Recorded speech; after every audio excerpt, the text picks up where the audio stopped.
Hey everybody, and welcome to the Hot Take. We're here on episode 10 with Kia from Phoenix. How's it going, man? It is going great. I've been away from home for 2 days in beautiful Nashville, Tennessee, and I don't have to work for another 2 days. So you caught me at a great time. Awesome. Are you enjoying it over there? I guess I've got what, barbecue down in Nashville or? Yeah, they also have this thing called country music Oh and yeah. honky tonks.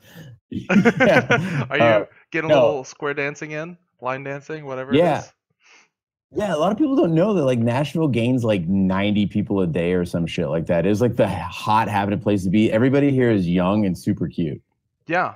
All right. Well, I mean, you're there, so I'm sure they're enjoying the view as well. So what brings you to Nashville? What do you do, man? So I'm a digital marketing consultant, and I work for a company called Tivity Health that is based out of Franklin, Tennessee. And so so I get to come out here every couple of years or every couple of months and get a break from the Phoenix heat and just hang back. I got a lot of friends out here, so it's a good time. If you haven't been to Nashville, this is like a city that needs a KQC. Like it is, the bars are packed any night of the week, and everybody's like in their 20s. It's like it would blow up here. Well, I thought we had a cab in Nashville. Is that not the case? I don't know if there is. There's like a couple barcades here, but they all like if you walk into them, it's like all bar, and then there's like a little cade. Oh, It's I not see. like I don't know. It's really weird. But if they do have one, I have not seen it. Well, we'll So do we'll let do me some know if you find research. it. Yeah, we'll do some research. Let you know if you find or if we find anything. Um, it sounds like a great place for it. Uh, so besides your work in marketing, I know that you're involved in podcasting as well. So if you've got any tips for us, let us know. But what are you doing? You star in five separate podcasts? Yeah, well, I mean, you're doing the brave shit, man. Like you're doing the video stuff, which we have not branched into, and I don't think we ever will. But we do have five podcasts. So we do Shat the Movies, which is what started the whole thing, and we Hmm. do 80s and 90s movies, which, as you can like imagine, does not have the largest audience. We have about an audience about 3,000 people. But then we did like the. Have you ever seen the 1973 Westworld, like the original Westworld with Yul Brynner? I personally haven't. No, I haven't. Okay, so we did that one, and when we Yeah. did that, we were like on a fluke. We were like, "Oh, there's this Westworld TV show coming out on HBO. This is a couple of years back," and we are like, "We should probably do that." And we did that, and overnight, we were like the premier Westworld podcast. Wow. That rolled into an American Gods podcast and a Taboo podcast, and then finally, like we had this fan base at this point, like like a 250,000 people or something like that. And they were like, "You guys got to do Game of Thrones." And we're like, "Fuck that!" Like, everybody does Game of Thrones, right? Yeah. There's like a million Game of Thrones podcasts. Like you can literally, I think you could walk down your block, you'll find somebody with a Game of Thrones podcast. And so, we're like, all right, we'll do it. And we did that one, and that one like seriously blew shit up. So now we've got like sponsorships, and we're doing all kinds of crazy shit. The classy ones too, like not like mattresses and cook at home stuff, but we're doing Sure. Yeah. like e-cigs, Wow. exciting things. The Yeah. Vape Nation, baby. Let's go. I know when you're not busy doing your marketing and your podcasting, you work with or you run rather with the Hash House Harriers.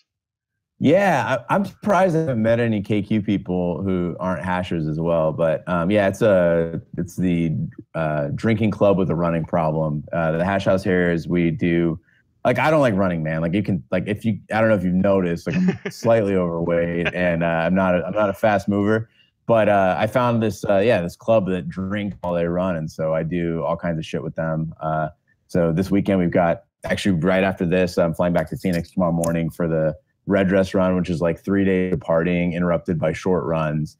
And we just rent out a whole hotel. It's like clothing optional. It's the most debaucherous, like insane shit you've ever seen. So I've been trying to get Tyler. Tyler's like he's 24 years old and he's just like this little prodigy that I brought in out of the soccer scene. And like I just want that kid to come out and because just want to get him just drunk and running. And not that he has trouble with the ladies, but he would be dynamite. Yeah, I mean, hey, you don't have to tell me to look at Tyler twice. He's a good-looking guy. Yeah, he's got a head like a loofah, long legs, quick fingers. Yeah, and he's a young guy too. But despite your own self-deprecation on your weight, I know you'd also train in Krav Maga. I do. I've been training since like 2003. And so I now study over at the East Valley Krav Maga in Tempe, Arizona, and I've trained in Chicago and California. But it's it's the only way I can really like keep myself consistently into fitness is by drinking and running, and then fighting people. Of course. Nothing wrong with a good fight. Of course, you already mentioned soccer. I know you're a fan of Phoenix Rising, and of course, U.S. soccer. And we can take a moment to acknowledge the failure there this year. I'm excited for Russia 2018. Who are you Yeah. pulling for in this? Oh, Great Iran. game? I mean, of course. I always have a pattern every year, which is every World Cup. So I go with Iran until Iran is eliminated, then the U.S. until the U.S. is eliminated, and then Holland. But now Holland is out, the U.S. is out. Iran is like it's my Obi-Wan Kenobi. That's like it. it's the That's it, man. Well, my go-to is U.S. of course, and then after that it's Germany, which we had a good run last year, so that was a lot of fun. Have you gone to U.S. matches live? I've been to a few MLS games, but I haven't gone to see Okay. the national team play. I got to go to Kansas City's Power and Light, and I got to enjoy that atmosphere. It's a big soccer Yeah. town, for sure. And of course, since Yeah. Paul specifically asked me not to, I'm gonna ask you about your personal favorite league team over in England, Arsenal. Yeah, it's interesting because a lot of the KQ players, like Paul, like Tyler, like Ruffles, like they all have their favorite. We all bond over KQ, but we all completely split ways when it comes to the EPL. And yeah, I'm a diehard Arsenal fan ever since I bought my first piece of Arsenal gear at Ross when I was a kid, and it actually became a weird thing at my home bar, which is like my favorite bar in the world, is the Yucca Tap Room in Tempe, Arizona, and it's Arsenal bar, so I just became like indoctrinated into the whole thing. But yeah, it's been a ever since I really moved back to Arizona and started going consistently to watch parties at 4, 5, 6 a.m. In Tempe, Arsenal's been absolute shit. So like they won, I think, 2 FA Cups since I came back to Arizona, and it's been garbage ever since. Paul's been really, really gracious about not bringing that up very often. Yeah, I mean, I think we kind of provoked him by putting you out on this platform and giving you a chance to profess your love for your club. I will say though, when I was in Chicago last year and Arsenal was playing Chelsea, I went to the bar with Hensel to watch it. I think it was the Globe, and somebody slept in because he doesn't watch his soccer live. Fucking Paul. Fuck. Yeah. He TiVos his soccer. I do hear him, and I think Dre as well, asking for no spoilers often, which always caught me off guard. But to each their own, I suppose. Right. Yes. So I'm gonna get into some more audience questions. Cool. Kim asks what your shampoo is. What shampoo do you use? Okay. So if you guys didn't know, I grew up in a salon. My mom is a stylist and salon owner, and so I always get like she knows my shit down the court. I actually got lectured as a kid for cutting my hair. Like she would get pissed about it, like when I was playing football and stuff. So I use Nucleic A shampoo and conditioner, and I have been complimented many times by many an overnight guest. Oh wow! That it is like they're like, this is the most amazing shampoo and conditioner. I just want to show you guys. Like, look at this. Like, look at the body that you get. It is. I mean, it's a beautiful Nucleic A, man. If you guys, it's only available in salons though, so don't go to your local, Walmart or Walgreens. You heard it here. You heard it here first. We'll have a link in the description for that one. Make sure you don't get the knockoff stuff. On this note. We called in Blake Compton to ask for who had the best hair in Killer Queen, and he said Hugo. But I'm sure someone who's as dedicated as you to the craft will have their own opinion. Who has the best hair in Killer Queen? Oh God, that is tough. I'd have to say honestly, and I think it's just because I spend so much time near him, but Tyler has this insane. It's like he's like got Mo Sislak hair. It's like this amazing density to his hair, and and it feels like nothing. Like if you get a chance, especially while he's queening intensely, just go up and touch that hair. It has a sponginess to it that you really have never encountered. Hugo's is impressive though. I remember the first time I saw him was at Bumble Bash 2. Yeah. And that mohawk was it was pretty intense. Yeah. Do you have any opinions on mohawks? Is there a reason why you're not just giving it to him? You just all about the quality, the simplicity of. Yeah.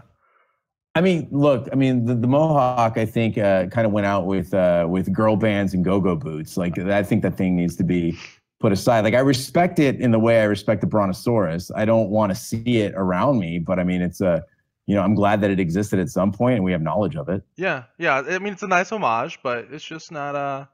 It had its time, basically. But he toned it down. He didn't have it at GDC. He looked handsome at GDC. Oh yeah. I mean, Killer Queen is full of beautiful people. Really and I'm gonna go ahead and pivot. Speaking of things that have come and gone, and now maybe better off dead. Amar asks, "What do you think is the best industrial goth music?" Oh, okay. This is a great question. All right, so I mean, there's the obvious, right? Nine Inch Nails. I think Trent Reznor is the king of, and will always be the guy that introduced, the goth industrial to the pop side of things, and he is the master. Terrible lyricist, amazing musician. But I think my playlist would be Nine Inch Nails. Ministry was really my first exposure to industrial, and they have you got to listen to old Ministry. Really, dear place in my heart. And then Skinny Puppy, Christian Death, I think very good.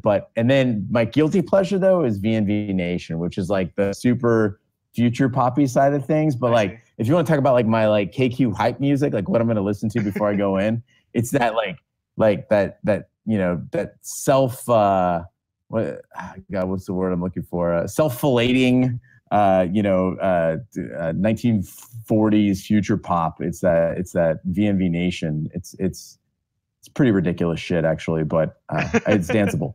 Well, we'll see if we can get a playlist from you for some of your top hits, maybe a top 10 straight from Kia. But I'm gonna roll I'd be happy to. Yeah. I'm gonna roll forward to Belia's question, and this one I think I have to read verbatim. And so Okay. This is what we've got.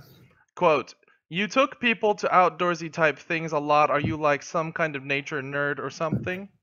There's no question mark, but I assume it's Yeah. there. Okay. All right. So here's the deal. So we went to Bumble Bash, and I saw none of Minneapolis other than where we were staying and the arcade. Yeah. We went to GDC. I saw none of San Francisco other than where we were playing, and and a couple restaurants and stuff like that. And I thought when people come to Arizona, they want to see Arizona, and so it wasn't just outdoorsy stuff. I offered goth clubs. I offered country dancing. I offered my home up for a Super Bowl party. But yes, we did go on a hike to Papago Park in broad daylight, which is something I don't do often. And then also we went out shooting. And shooting is an Arizona thing, man. Like that is part of our heritage. But I will also have you know that I go to a dentist that paraffin waxes my hands while I'm getting my teeth done. Oh. Just so that they're nice and soft. Huh. So when I touch those buttons, everything is nice and gentle. So I would not call myself an outdoorsy type, but I think as a result of being in the hash and running around drunk all the time, Of course. and also just living in Arizona that has year-round outdoor shit to do. I guess you could kind of say that, but I do like my creature comforts. Yeah, you did seem to fit in with the Arizona landscape, so there's no doubt there. You seem comfortable there, even if you are more of a indoorsy creature comfort type. Yeah, I mean, she's seen me. The thing is, she's seen me in Chicago, which is like my natural habitat, right? Yeah. Chicago, I'm more at home there than anywhere else in the world. Yeah, and we'll get into your history with Chicago and your journey to Phoenix in a bit. But I've just got a few more audience questions. Everyone wants to talk to Kia. We're gonna roll into Ryan's question from Minneapolis. If you owned a bar with KQ, what energy drink would you stock, and why is this such a big deal? Okay, so at bonus round where we have Killer Queen, they offer me so I spend a little bit of out-of-pocket money to promote the night on Facebook and other advertising methods, and they compensate me, but not in cash. They compensate me with with a bar tab. But I'm also on a very strict diet, so I don't really drink that often. And so and let's rewind a little bit. I think all of us who play Killer Queen and drink beer have gained a shit ton of weight since this game came out. Of course. It's hours of spent at the bar. You're drinking beer after beer. And when we first started Bonus Round, I was just chugging these Dale Pale Ales, which was like our unofficial beer over there. So I had to do something else. And I thought, I have really long days. I'm super busy. Why don't I ask if they have any sugar-free energy drinks? And they sell these these monsters. It was like the ultra low carb, the white can that feels like someone ejaculated on it and it dried up. I see. I think it's just textured, so when you're riding your ATV, you don't like drop your drink or whatever. Right. But yeah, so the monster. So I got hooked on this shit, and then Tyler started drinking it, and then it started to spread like wild. Like everybody was drinking these monsters. We got back from GDC, and suddenly it's Red Bull. It's sugar-free Red Bull, and I was like, no, unacceptable. Like, and I understand Red Bull originated it. It's probably scientifically formulated and better for you or whatever. But I want my Monster. Like, I've been conditioned to it. Yeah. When I took 4th place at Cactus Clash, it was on Monster. It was Monster. It wasn't on Red Bull. No, yeah, of course not. No, it wasn't on Red Bull. No. And so anyway, so I posted about it, and so then Ryan's got to weigh in. And then he's like, Monster, I can't even accept that. Like, Red Bull is the only thing that mixes with vodka well. And I had to point out that actually at our original home in Phoenix, the Grid, they had the energy drink straight out of the gun. And that shit was like, it was just like Tang and crack. And it was I don't even know the name of it. If you guys know, like, please email me, kzinchicago@gmail.com. Let me know what the hell that shit is called, because it is delicious.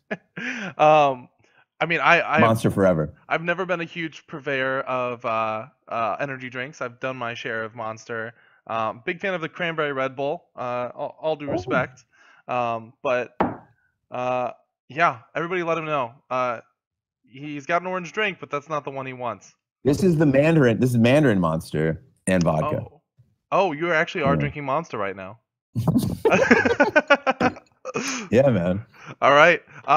So I'm going to move on to some hot takes. The first two are audience submitted. The last one, hopefully we can stir up the pot a bit. Oh, shit. All right. From Chris Larson, affectionately known as Ruffles. Ruffles. What are you going to go for, Dino Bites or pizza rolls? Oh, shit, man. So these are coming from two different scenes entirely. This is like a cross-section of my life. So the Dino Bites, that's a soccer thing. So when we travel to California for Camp Cupcake, which is like the U.S.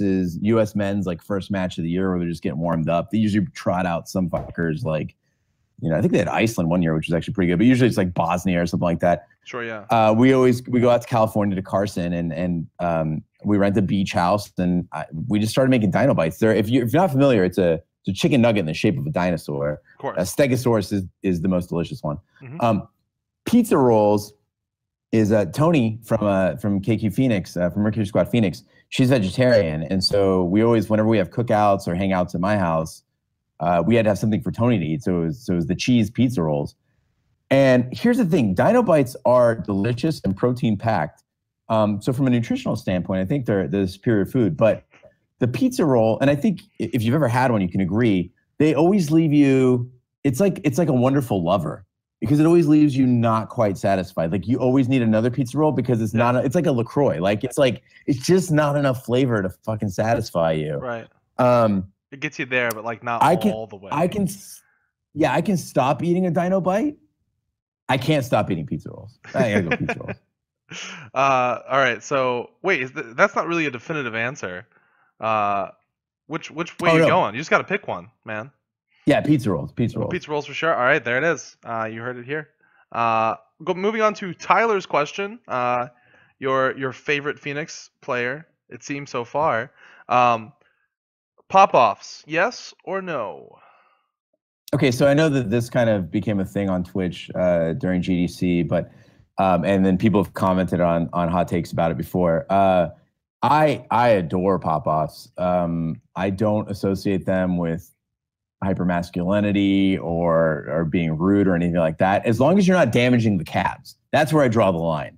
If you're hitting the cab, I'm not cool with that. But Popping off, yeah. I mean, look, if we there's a lot of emotion. Like Killer Queen is a uniquely emotional game. And if here's the thing, people who complain about pop-offs in general, not everybody, don't queen.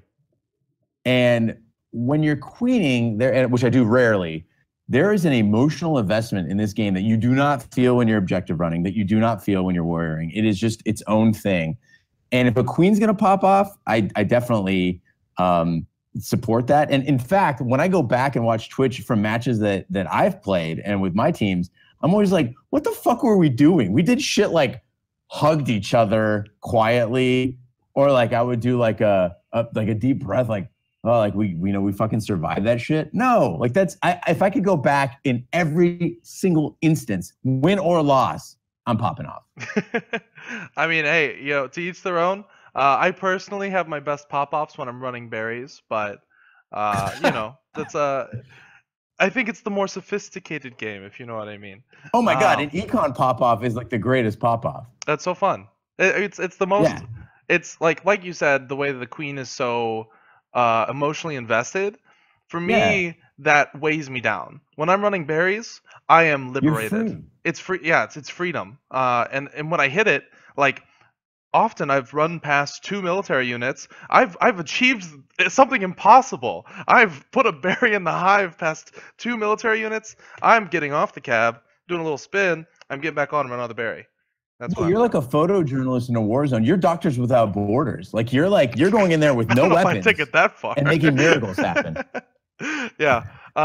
So I'm gonna move on to our last hot take. You can take this either city v city or scene v scene or just on a skill basis. San Francisco or Portland.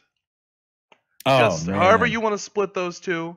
San Francisco and Portland. So I got a lot of love for San Francisco, and honestly, Portland. No offense, but when I've talked to Portland players, they seem to think that they've invented the fucking game. Like I'll be like, "Oh, I won on econ." Like econ win, we invented that shit. And it's like what? So, but I would say that Portland does have the edge in that if I have to play one of those two cities, I'm much more afraid of a Portland team than a San Francisco team. But I also I want to beat a Portland team much more than I want to beat a San Francisco team. I just I don't know what it is, and I think like it's one of those things where a minute detail of something that's ineffable gets stuck in your head, and you're just like, I don't like that city, which is ironic because I'd much rather live in Portland, and my sister lived in Portland. I spent a lot of my teen years, summers, in Portland. Yeah. And yet still I feel that. Is the question which I like better or who would win in a fight? What exactly is the question? You just have to pick one, man. Just which one? San Francisco or Portland? I like San Francisco better than Portland. There, I said it. All right, there it is. I'm afraid of Portland. I'm sure we'll have some thoughts from that one. But let's bring it back home. Phoenix is quite the Killer Queen city. And it has a lot to owe to its dedicated players.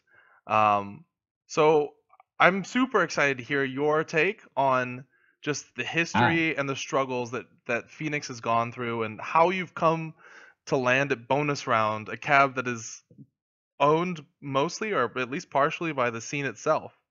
Entirely, yeah. Entirely. It's all right. Yeah. Give me the Phoenix story. All right. I want everyone to go make yourself a drink, get on your couch if you haven't already, and settle in. Or if you have anywhere to drive right now that's an hour away, get in the car. So what happened was, I'll take it back to Chicago. It was the 4th of July. I fly into Chicago. Wait, what year? Hold on. What year? This is the 4th of July, 2014, I want to say. I'd guess then. 2013. Serious? Maybe. Oh, wow. Okay. I think so. I go to Chicago, and Hensel, it's the 4th of July. I fly in for the weekend, and Hensel's like, hey, man, do you want to go to Logan Arcade? I was like, fuck no. Like, it's the 4th of July. We're on Gay Beach. We're having a great time. And I got my Chicago Stars and Stripes, like, crop top on and booty shorts. And he's like, no, man, there's this game you really got to see. And so we go out to Logan, and I play Killer Queen, and I get, I'm running bears, getting my ass kicked. Yeah. And we play until close. We go to Red Hot Ranch, we get some hot dogs, and the next day we wake up and he's like, "Hey man, you want to go play?" I was like, "Yes, don't even finish the sentence. Like, let's go." And so we go there again and we play it again and again. And so then it becomes a thing where, I spent the whole weekend that weekend just playing Killer Queen. Yeah. And then every time I fly back to Chicago, we do it again. And so finally, I've moved to Arizona at this point from Ohio, and Arizona's my home state. And I get a call from Hensel, and he says, "Hey man, you guys are getting Killer Queen cabinets." I was like, "What?" He's like, "Yeah, you guys are getting Killer Queen cabinets." I go, "Where?" He goes, "I don't know, some bar called The Grid." And I was like, "Well, I looked it up and it doesn't exist." I'm like, "Oh, I don't think so." So he puts me in touch with this guy, Mike, who is the bar manager at The Grid. And I call him up and said, "Hey, I hear you're getting some Killer Queen cabinets. And how can I get involved? How can I help?" He goes, "Well, why don't you come out and help me build this bar?" I was like, "Okay." So I drive out there, and it's in the strip mall, which explains the impediment of the growth of the scene. But I go out there, and this bar is like not built yet, but in the middle of this floor of this empty bar that used to be a restaurant that is just like this, it's completely under construction, are these two pristine KQ cabinets with the light up toppers, which I've never seen in my life. Yeah. And like the ground effects, which I've never seen in my life, and the dollar machine. And I was like, "Oh my God, can I touch them?" Yeah. And so I did. And I said, "Whatever you need me to do." We put in beer lines. We ran Ethernet cable, anything we had to do to get this thing going. And that developed into having a league night and being just standing there like a Jehovah's Witness, like just grabbing anybody I could and be, "Hey, do you want to play this game?" And this is pre-AI. So like you had to have 10 players. Sure, yeah. And I meet this guy who comes in, and at the time I'm like the best Killer Queen player in Arizona for about a day. And I'm like, showing people how to do shit. And then all of a sudden this guy shows up and I'm like, "Hey, how you doing? Blah, blah." He's like, "Hi, I'm Andrew Kelly." And I'm like, "Cool. This game is Killer Queen." He's like, "Oh yeah, I played it before, whatever." And he's like the rudest motherfucker I've ever met in my life. He's just telling me ways to like get good in like a million different ways. And he'll like message me afterward. Like I'll go home and he'll just message me and be like, "Well, you should have done this and that." I'm like, I fucking hate this guy. He is terrible. Little did I know that I was in the presence of a fucking god, that Turbo Kelly was there playing this game with me and like pretty much nobody else. And so it grew from that. Tyler, through soccer, I was like, "Hey, do you want to come to this bar where we drink and play this game?" And he's like, "Sure, if it's beer, I'll go." Right. And this kid, at this point, he was 22 years old. Yeah. And he touches the fucking stick, and I was like, the kid's got and it's just a natural gift, mainly of anger and risk taking, but also like, he's natural. And then Jeff and Tony and Ruffles and everybody else kind of poured in. And suddenly we had a bit of a scene until Mike got shit canned from the bar. And they started changing the rules on us. And we started noticing things like, other scenes had their cabinets maintained, and other scenes got the dusk map, which GDC 1, we'd never even seen it. Yeah. And then they started trying to kick people, out of the scene. And so this one day, this is like, it all came to a head, where I got called into a meeting on, I think it was a Sunday night. Our league night was Mondays, I think. And what happened is Jeff from our scene had tried to go and update the cabs and put the dusk map on them and the new physics and all that shit with the thumb drive. And he shows up and they're like, "No, we can't let you into the machines. And, now's not a good time," or whatever. And so he leaves and I get a call and I go in and I meet with the bar event manager and the bar owner. And they're talking, they said, "We got a set of rules we want to impose on you." And for any KQ players, just try to imagine these. Sure. I know some of you have to deal with them, but try to imagine these in Phoenix in a strip mall in Mesa. One was Jeff's not allowed to come anymore. All right. So like arguably our second best queen and like one of the most dedicated players, a guy who's taking care of, attempting to update the cabs and just being an all around amazing guy. Yeah. They say your scene is toxic. They said that we would do better if we just had random bands come in and play, or DJs. This machine doesn't make money. It takes up a lot of room. It's expensive. They're doing quarter shares, so I don't know how it's really expensive. But anyway. Sure, yeah. So anyway, they say, your scene's toxic. We're going to start charging $2 a game for you guys to play on league nights, which had never happened before. Right. And they said, we want a list of the toxic players and the supportive players so that we can incentivize the supportive players. And I mean, it was very creepy, a very Gestapo sort of shit. And so I was like, I don't really think this is going to fly. You know, if you 86 one guy, like they don't understand. I don't think people understand how tight the KQ scene is. Like it's family. If you get rid of one guy, you're getting rid of a lot of guys. Yeah. So anyway, so I said, I don't think it's going to fly. And the bar owner reaches across the table and he puts his finger in my face and he goes, your guy yelled at my wife in front of my children in my bar. And so I stood up and I said, I'm getting the fuck out of here. Like, I'm done with this. Don't put your finger in my face. Jeez. And then he drops to his knees and starts massaging my hand and goes, oh, please, I'm sorry. No, don't walk out. Don't walk out. And if you've ever had your hand massaged by a grown man in a non-sexual scenario, it's not enjoyable. So we had to regroup. I left there. I went and talked with the guys and I said, here's the rules that they're setting out. What do we want to do? And we started doing the math and we realized that for, somewhere in the ballpark of, I think, 11 to 13 grand, we could outright buy our own machines. Uh-huh. And we just kind of saw how much money everybody had. And one generous member of the Killer Queen community ponied up $6,000 of his own money. Uh-huh. And the rest of us put in a grand or so of our own, or a couple hundred. And we got the money together. So we started shopping around, and Bonus Round said, hey, we'll let you guys keep your machines in here. You can keep all the money from it. We just want the machine to be here. And they've been amazing partners since. They're in a much better location. They're right off the light rail. As everybody who came to Cactus Clash, I think, can testify that it's a great venue. Yeah. And and we've just been maintaining them ourselves, and it's amazing. Nick and Jeff and Jeremy, just hats off to those guys for consistently keeping the machines clean. I mean, they take such care of these machines. The buttons are always pristine, the joysticks are always pristine.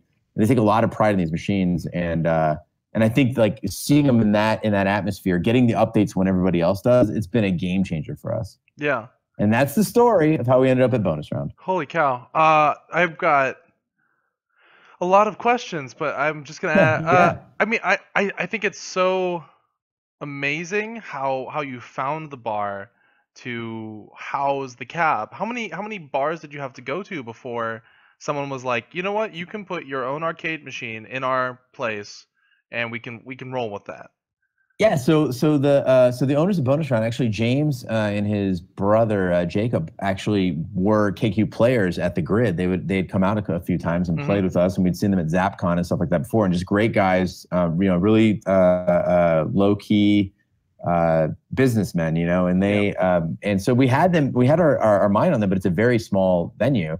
And so we tried some other models that we thought about. One of them was a place called Starfighters in Mesa, Arizona, but it's membership based. Not quite what Columbus is doing. It's actually like a much larger place. They're very, very, very meticulous about all their pinball machines and arcade cabs. And we didn't think that they would invite a bunch of people, with a cab that has, drink holders on it, right? Yelling and swearing and stuff like that. We were just a little too rowdy for them. There's another bar called Cobra, which like on weekends basically turns into like a nightclub. Very much like, I haven't been there, but I heard that that's kind of the scene with like Emporium in San Francisco. I see. Where it kind of converts at times, and it's not truly an arcade in the sense that you can go on a Saturday or Friday night and just play some rounds without, whatever else going on. Cobra also specializes in strictly vintage cabinets, and they're very tight on space as well. And so we shopped around, and it kept coming back to Bonus Round, which is really our dream. But Bonus Round couldn't help us out financially, and that was the downside. Was we were looking for a bar that might be willing to buy the machines. And so finally, it was like, okay, it was a question of, we know where we want to put them. Just, do we have the money to do it? Yeah. And again, luckily, we were able to. And it is an interesting thing. If you see the way that we behave with our cabs, we're a little territorial about them. And when new players come in, or people are putting, purses and drinks and stuff on top of them, we might have a word with them. But we do take a lot of pride in them. And there's an amazing thing that happens when your scene owns the cabs, because you can open them up when you need to, you can change things out when you need to, and there's no asking for the bar to do it. And they fund, the repairs can fund themselves as long as you've got the right people taking care of them. We're fortunate to have people with the technical know-how to do that. I certainly couldn't do it. Yeah, no, yeah, and I think a lot of the people with private machines can understand that sentiment, but it is, from experience, I know how valuable it is to open up a cab and be able to switch replace a switch, update the build, whatever you need to do. So I don't know. It sounds like Phoenix is on something really unique, but at the same time super special. I don't know. Yeah. All we got to do is get Felix to move out here and help us maintain them all the time. It'd be fun. Yeah, it seems like Felix has a good friendship with the Phoenix scene. Are there other players from SF? Is it an SF Phoenix wide thing, or is it really just Felix? I mean, I have a ton of love for Brian. Brian and I met at Bumble Bash too, and he was just fucked up out of his mind, and I was sitting next to him, and I was just like, "This guy's great." And then Sam from our scene and Felix are super tight. Like, she took him out. Like, speaking of people who are outdoorsy, like, she took Felix. Like, I'm just still trying to wrap my head around Felix dirt biking is like motocross Felix. Like, what the fuck? But yeah, there is a lot of, I mean, they are one of our closer neighbors. GDC was, I mean, I got there for $140 round trip, and we are kind of isolated, a lot like Austin and some other scenes that just don't have anybody, like any nearby neighbors. So yeah, we do have kind of maybe that's why I feel like sort of a kinship with San Francisco. Although for me, like that familiarity for me really goes to Chicago. So many players there were the first players I played with, and I just feel like they were still, I still feel like part of me is still like Chicago loyal in a weird way. But San Francisco also has a very special place. And honestly, like even if I would express some animosity toward Portland, it is, I always have to remind myself, like, our scene is so small. It's so small. Yeah. That there's no room for like gripes and stuff like that. I fucking just love seeing everybody. Yeah. No, yeah, and I could tell that people loved seeing you. I remember before I even knew who you were, in Chicago for, I think, KQ20 probably. Like, I was like, why does everyone in Chicago know who this guy with wonderful hair is? And like, his name is Kia, and I was like, so like then when I finally met you at GDC3, I was like, oh, it's great. I actually get to chat with this guy. And at this point, Phoenix has its own thing. Like, you guys have scarves every time. Yeah. It's I don't know. It's been a pleasure to finally chat with you, I guess, and sit down. And it's for a nice chat. Yeah, and it's amazing for me because you guys are also technically gifted, and I am just a lover of the game. I mean, my primary role is hosting and just being a fucking fan and supporter. And I don't have, like, I'm not a great gamer. I don't really have like the technical skill. I vanilla warrior my ass off when I can, but for me, it's like seeing the shit that you guys can pull off, blows my mind. And it's always been that sort of thing of like, everybody supports in their own little way. I love people who brag about, like, I'm the best berry runner there is. I run snail like nobody else. And it's a matter of just being able to help out any way you can. But yeah, it's fascinating when you hear these names and you finally meet that person, and you're like, people were like telling me for the longest time, like, you got to meet Neil. Neil's got an engine like you do. Like, this guy does not get tired. He's just go all the time, and he wants to party all night and stuff. And I meat him, and I'm like, holy shit! Like, I'm in love with this guy. Neil is quite the character for sure. I'll have to get him on. Fuck. I think fuck is probably the most appropriate response. Right. Yeah. Fuck. That, or if you can pull off a dolphin screech, swing for that one. There's nothing more Neil than that. I'm just going to jump right into another question. What is your favorite Killer Queen moment, if you've got one? I know it's a really tough question. I'm sorry, my favorite what? Killer Queen moment. It was just, I don't know. Oh. For you. I think it was, for me, my favorite Killer Queen moment, aside from all the berry famines on Duskmap, is watching... is when Draquan came on at Bumble Bash 2 with my wife, and just the hype around that team, and when he brought out the portrait and the flowers, and I was just like, he's added another level of fucking panache to this game. And then I seriously had no voice the next day from just screaming, "Do it for my wife." I was having the best time. And mind you, like this is like after like we didn't even make it out of wild card. Yeah. And that's again, it's like Tyler, me, Jason, Nick, like all of us from Phoenix are just screaming our asses off because it's like, as soon as you're out, you just pick the next team that you're rooting for. Oh yeah. And then again, and then also just seeing the level of play that has developed in the last, I'd say like probably in the last 2 years or maybe a year. Watching some of the shit you guys are pulling off has been amazing. Coming from even 3 years ago where the game was so much more rudimentary. Yeah, and yeah. You mentioned the My Wife picture. This extra level of panache. I know we have a lot of wrestling fans out there. Do you think we need to start adding in these elements of the heel or like the belt? Obviously, has been tried.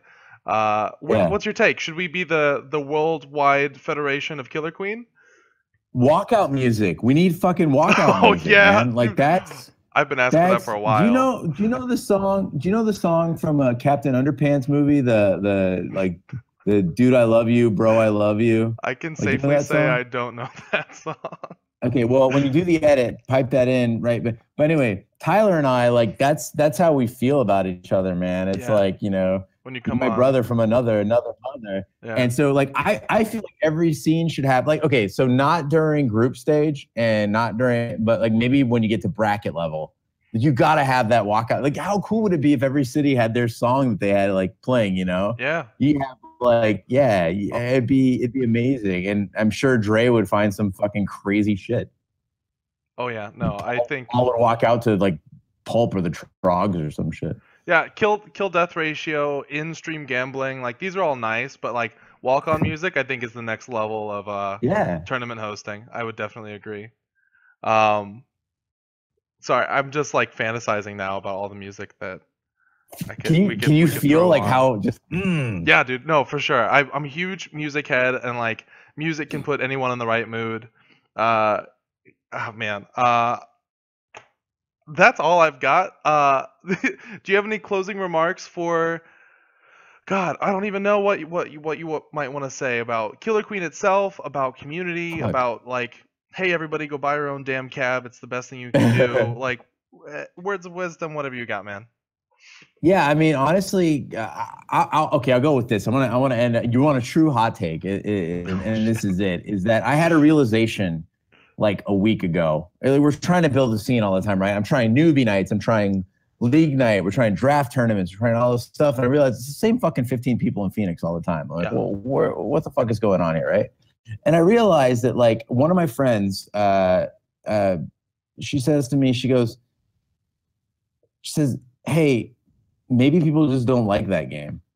And I was like, what? Like, how is that possible? It's the greatest video game of all time. Like how? It's literally the only game I play. Like, if this is it. Right. And I'm like, like, what? I go, no, man, the bar, there's 50 people at the bar right now. I got 15 of them playing KQ. And the other ones just want to sit there and drink drinks and fucking play Cards Against Humanity. Like, what the shit is going on? She's like, maybe people just don't like it. And I thought about it. I was like, holy shit. When I thought that Bumble Bash 3 was, or Bumble Bash 2 was huge, right? Right. What do we have? Like 300 something players? 150-ish, right? 50 some odd teams. Is that it? No, yeah. Well, 50 some teams like 250 players. Oh yeah, sorry, I can't do math. Yeah, it's close to the 300. You're right. Let's say we got 300 players. Let's go right? for it. Yeah. That means one out of every million American plays Killer Queen. Right. We're fucked. If somebody was mentioning about like, oh, we're gonna have a Killer Queen commune, and I was like, well, you only need room for 300 people. Like that's it. Like 400 if some of us decide to fuck, but like seriously, I was like, okay, so this is something that I think we have to come to grips with is like, this might be it. Like we may have peaked. Bumble Bear, I'm sorry. Like Raw Thrills, I'm sorry, but this might be it. And I've come to peace with it. I've come to terms with the fact that like, I love you guys. And if this is all of us, that's okay. Like it's enough for me. Yeah. No, I feel you on that. That's all. That's Yeah. I think it's a really wholesome note to end on. All Because right. we are good enough. All 300 of us, we are good enough. Hmm. Um, I want to Yeah. thank you so much for joining me tonight, man. It's been my Thank pleasure to you. chat and hear the story of your city. Hey, keep this up. I've loved it so far. It's been absolutely wonderful, and you know, a lot of the people that I know who I've seen on Hot Takes been it's been great. Like just having laughs, knowing their personalities, but especially the people I've never met before. This is like I want to go at Bumble Bash 3 and hug all these fuckers and Yeah. say, you know, I feel like I know you now. You're doing God's work. Thanks, man. It's always great to hear Hey. that. Thank you, everybody, for tuning in. We'll see you again next week. Yeah, that's it.